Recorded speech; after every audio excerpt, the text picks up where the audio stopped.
Welcome to This Week in the World of Wrestling. Welcome to TWitWoW, the best wrestling podcast made for wrestling fans, by wrestling fans, on the web today. I'm John, that's my cohort in commentary, Ashton, and this is our Monday Night Raw review. Now guys, we all know with Raw, it is very hard to keep an audience's attention for a full 3 hours. However, that said, I feel like Raw succeeded in that endeavor tonight. They had some great content, some great build to Money in the Bank, some great progression on feuds, just a great Raw all around. Ashton, would you say you can echo my sentiments? Let me put it this way.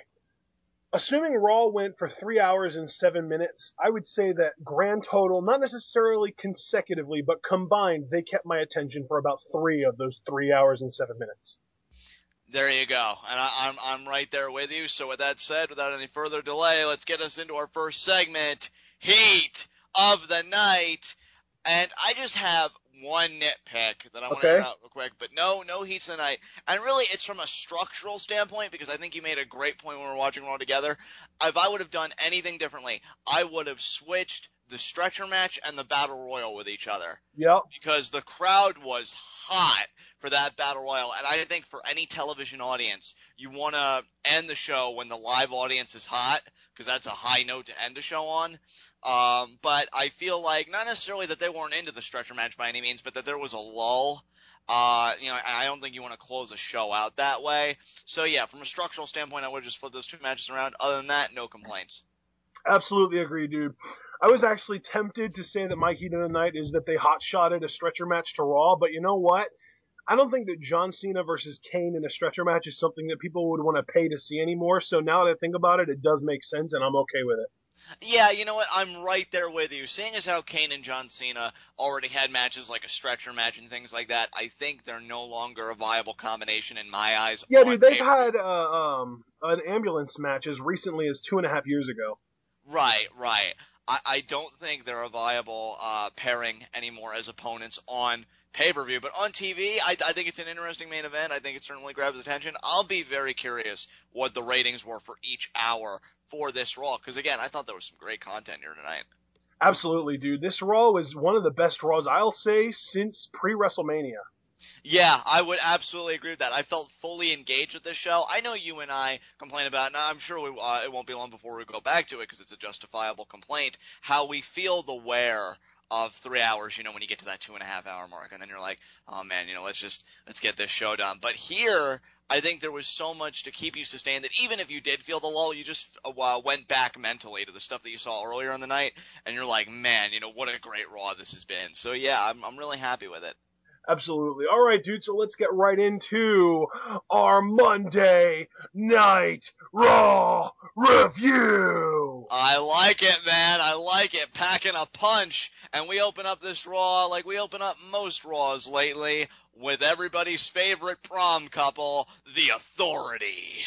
But it's a unique take on it because it's not just The Authority. Everyone from the locker room, just about, I noted 1 or 2 people that were missing, namely Bray Wyatt, was at the top of the ramp. It was like a roster meeting in front of the universe or something like that. It was really cool the way that they set it up.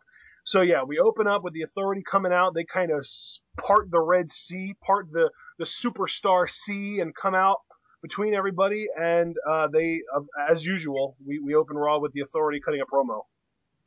Yes, they cut a promo.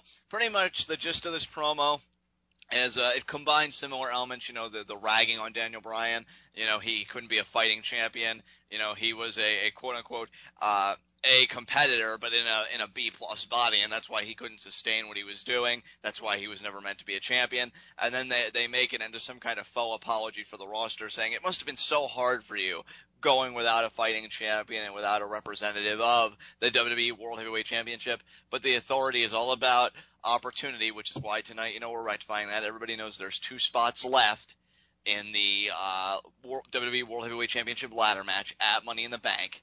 And tonight we're going to fill those 2 spots. First way by being a battle royal that will include everyone. And then Triple H chimes in and says, but with the exclusion of Dean Ambrose, Roman Reigns, and John Cena. So yeah, Ashton, Triple H clearly going headhunting a little bit.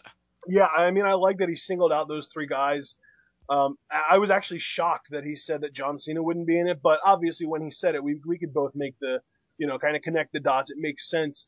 One thing I will say though, the one line that Triple H had in here that was really like the heelest thing that he has said in his current run with the Authority, he said that with Daniel Bryan, it was nothing to do with his talent, his ability. He's great.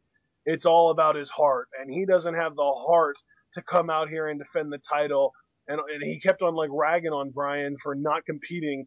And it's like one of those things where it's such a heel move because we all know that he would be happy to, but then his father died and then he got his neck hurt and he had to get surgery and the marriage and like everything happened after he won the title. So big props to Triple H for finally committing to his heel character. I am so proud of him. Seems like he's really been focused on getting that heat since, I would say, 2 or 3 weeks before WrestleMania. I completely agree with you, Ashton. And really, when you frame Bryan's problems that way, when you put it in that perspective, and again, I hate to be that guy, especially because a lot of those things affected him on a very personal and real level. In fact, everything did that you just mentioned. But this, I think, will give him more sympathy than he's ever had when he comes back. Yep. Because really, everything you just mentioned, that's the stuff of a Shakespearean tragedy to me. Yep. You know, you finally get the resolution of the conflict that you've wanted, only to fall all over again by, dare I say, an even steeper mountain than the one you just scaled. Yep. And that, to me, is ridiculous. So, Daniel Bryan, when he comes back now, he won't have the I'm sure he will, but I think the majority of people will still stand by him and not turn on him for being, Cena levels of powerful. And I think that's good. It keeps him from an aversion to that type of reaction, and it keeps him strong, so that's good. And yeah, as far as Triple H committing, long overdue. I will say that right now. So yeah, Absolutely. we know that the Battle Royale's happening. John Cena kind of gives a look, and then Triple H, but don't worry, John, because you see, we know that you like to help people. You like to help Daniel Bryan a few weeks ago, when he was out and talking about the merits of being a champion. You helped the Shield last week, and tonight you get to help the most important people of all. I added that little part there. Us! Because, we promised a stretcher match to this crowd if Daniel Bryan could compete at Money in the Bank. And John, we don't like to lie. So tonight, wink, wink, hint, hint, nudge, nudge. Yeah, really. So tonight you'll be taking his place as you take on the Demon Kane, and this stretcher match will have a championship ladder match implications. So that is how we come to our stretcher match, Ashton. Absolutely. We have Kane versus Cena in a stretcher match. In my opinion, it should have started at 5 of 10, but as it turns out, it started at 5 of 11. So regardless of that, let's go ahead and move on because we had kind of a weird little mix-up here because we were under the impression that Kane Cena's stretcher match was going to open the show because the ambulance came out and they were getting the stretcher ready. But then next thing you know, they showed a graphic of Ziggler versus Rollins happening next. But then as soon as they showed that graphic, Kane's music hits and he comes out. So you and I were both in a state of WTF. But then eventually they went to commercial. And when we came back from commercial, Dolph Ziggler's music hit. So we know that we are indeed starting with Ziggler versus Rollins.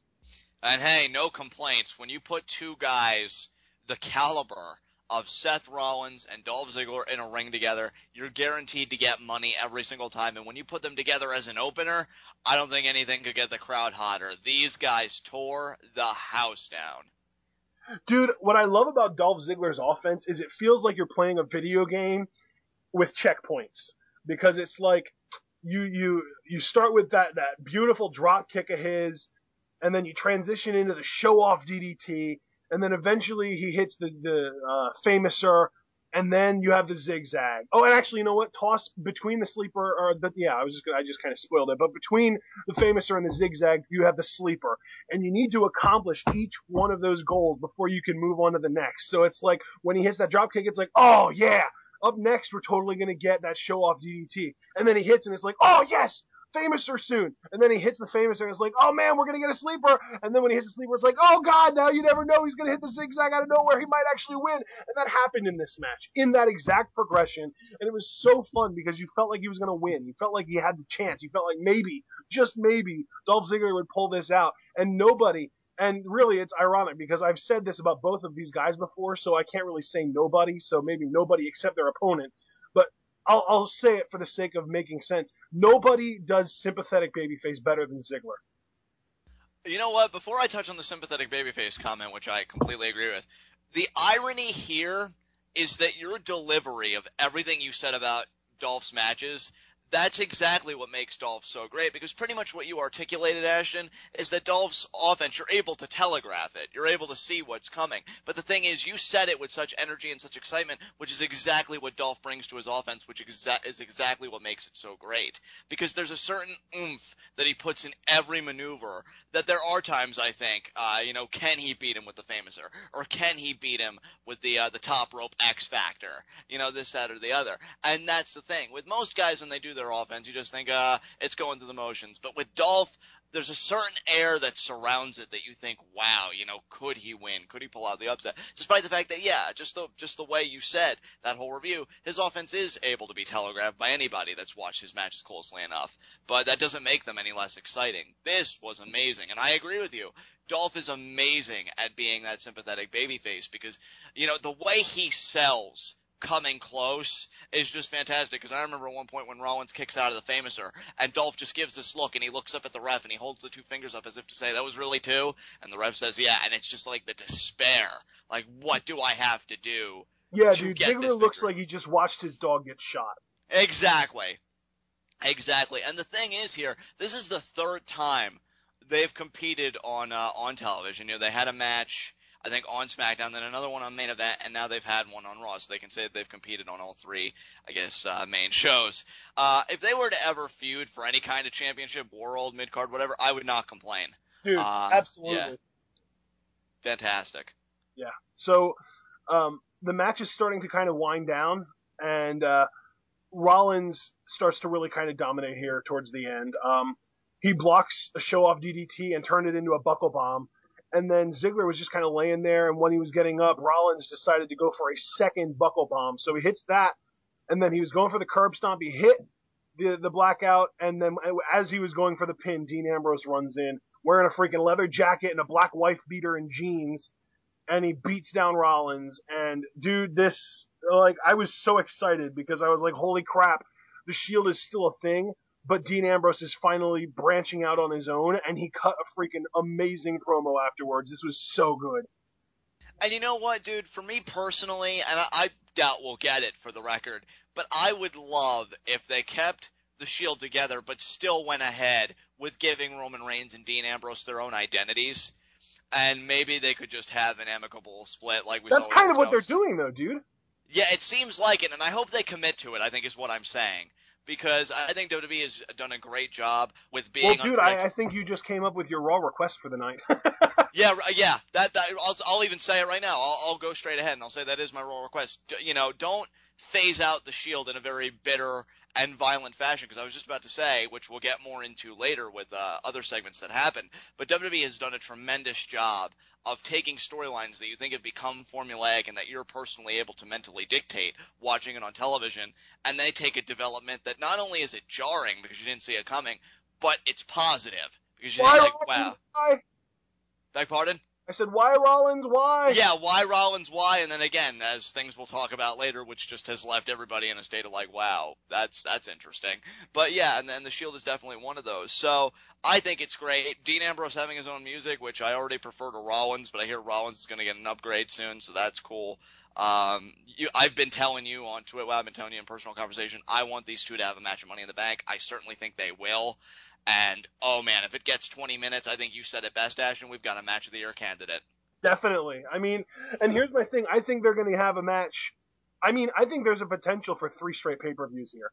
I think we could get Ambrose Rollins at Money in the Bank, Battleground, and at SummerSlam. I mean, I don't know for sure if I'm going to invest in that being my official prediction, but I do believe that there's a chance, because I feel like this whole Authority versus Shield storyline is going to continue until then, ultimately culminating in the Reigns versus Triple H match that we've been speculating for months now. So, I mean, to me, whether they get 20 minutes at Money in the Bank or not, I could still see them eventually getting that 20-minute clinic that we know they can put on. Oh, dude. Absolutely. I cannot wait for their first matchup. And Dean Ambrose gets on the mic, and he is just foaming at the mouth like a rabid dog, pretty much saying, Rollins, looking at that punchable face of yours, I want you to come down here and fight. And he's just begging him, go to Triple H, do what you gotta do, because I know you don't do anything without his permission these days, but I want to fight. I'm tired of standing here. I'm tired of talking.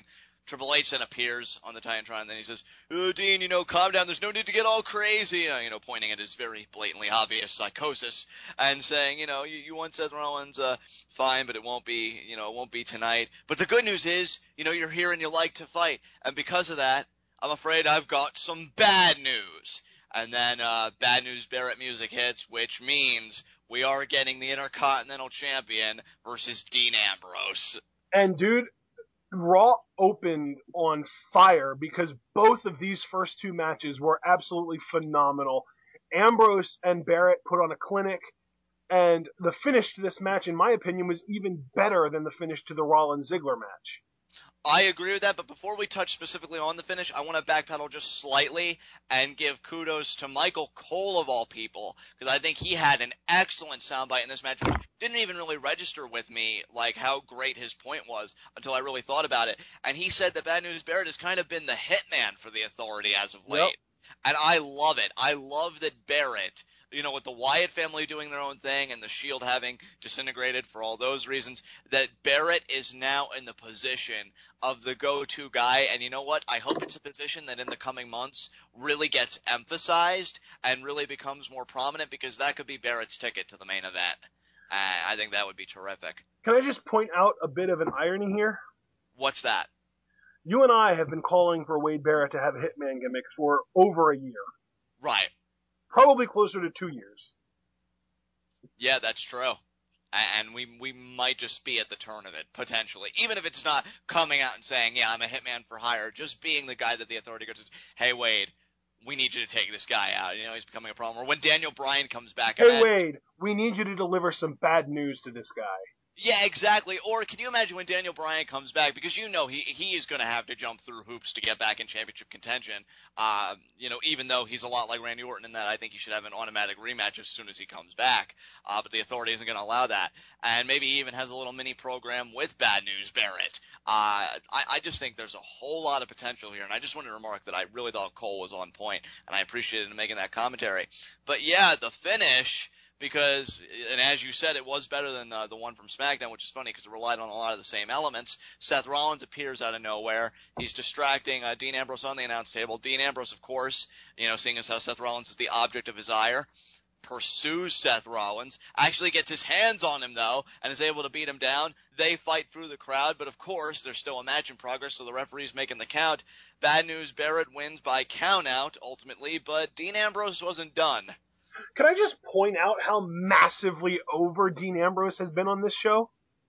Oh, dude, absolutely. The crowd loves Dean. And that's another thing, too, because I feel like a lot of things that you and I have conversations about while we're watching Raw, I feel like always can come back to TWitWoW in great ways.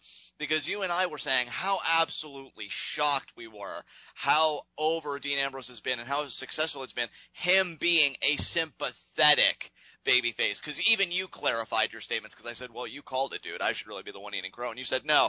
When I said that Dean could succeed as a babyface, you always thought it was going to be the Edge type thing, where people thought his edginess and stuff like that were just really cool, and they latch onto it. But this is the pure sympathetic babyface model, and Dean has executed it to perfection. Yeah, and dude, I should have known because of his ability to sell. Like, I told you this when we were watching Raw. He's going to be selling that dislocated shoulder for the next 3 freaking years, if not the rest of his career. Yeah, no, and I thought that was hilarious because I was even joking about, the creative team meeting with Dean. Dean, you don't have to sell the shoulder anymore. People have forgotten about it, but I haven't forgotten about it. I haven't. Yeah, like, I don't know if you remember watching his match with William Regal at FCW, but at one point, William Regal was separating his fingers' joints, like literally pulling them out of their joints, and Ambrose took a solid 5 minutes taking turns between beating down Regal to incapacitate him long enough so that he could fix his fingers. And like at one point, Regal stuck Ambrose's arm between the steps and the ring apron and kicked it. And again, for the rest of the match, Ambrose was selling his shoulder, running into the turnbuckle shoulder first, trying to pop it back into place. Like, he is an absolute, and in my opinion, this is an understatement. He is a master of psychology. And again, I wish that I could come up with a word more strong to describe him than master. Titty master? I'm sorry, I had to.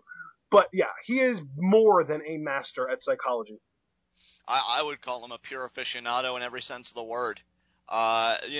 What's so great about guys like Ambrose, when you combine their brilliance in ring psychology with their wondrous selling ability, that I think is the formula for fans that are watching to suspend their disbelief. And when you have a guy devote 5 minutes, to go back to your example, just to get his fingers back in place, that allows fans to, let it sink into them as they're watching and say, oh man, these guys are really killing each other. I mean, they're going at it full throttle. And because Dean possesses that ability, and I think Rollins does as well. I mean, Rollins is certainly no slouch in that ring. You put those two together. Let me just correct you here for a second. Dean Ambrose is the master of selling. Seth Rollins is good at selling, but he's the master of bumping. Yes. He's not nearly, different leagues, selling-wise. Right. I would say Rollins is in the same league as John Cena when it comes to selling. Right. But neither one of them are anywhere near Dean Ambrose. But even his proficiency in bumping, talking about Rollins, that's still going to make for a great match, because it's like Jim Rossa, which I completely agreed with. That's what makes Rollins being heel so effective. Yeah. Because you want to see him get the crap beat out of him and just bump around it, just look like he doesn't even know where he's at. He's been kicked 3 ways to Sunday.